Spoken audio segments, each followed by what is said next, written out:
Ang susunod na programa ay rated PG. Patnubay at gabay ng magulang ay kailangan sa mga batang manonood.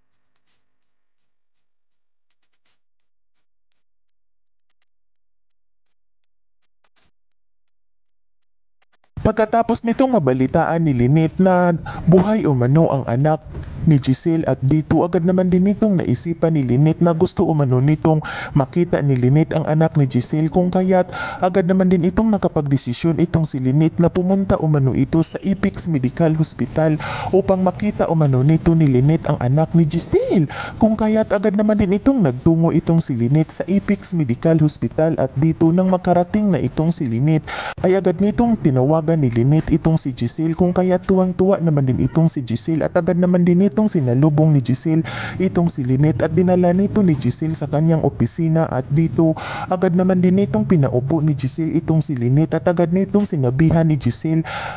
itong si Lynette na natutuwa umano itong si Giselle na pumunta si Lynette sa Apex Medical Hospital at agad din itong sinabi ni Giselle kay Lynette na buhay umano ang kanyang anak, kung kaya't labis-labis naman din itong natutuwa itong si Lynette.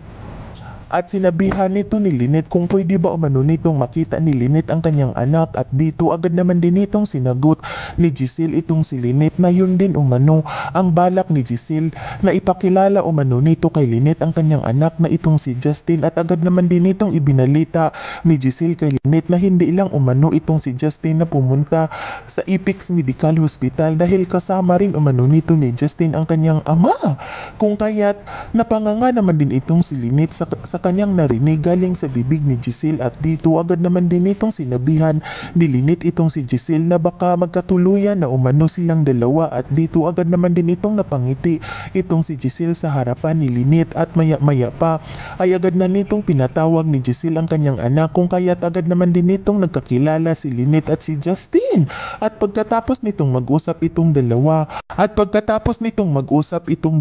ay dito bigla naman din nag-ring ang cellphone ni Lynette at nang sagutin nito ni Lynette ay ang kanyang asawa na itong si Dr. Carlos at pinapauwi na itong si Lynette, kung kaya't agad itong nagpapaalam si Lynette kay Giselle na uuwi na umano ito dahil pinapauwi na umano siya sa kanyang asawa, kung kaya't hindi naman din ito pinigilan ni Giselle itong si Lynette at dito nang makalabas na itong si Lynette ay gulat na gulat ito sa kanyang nakita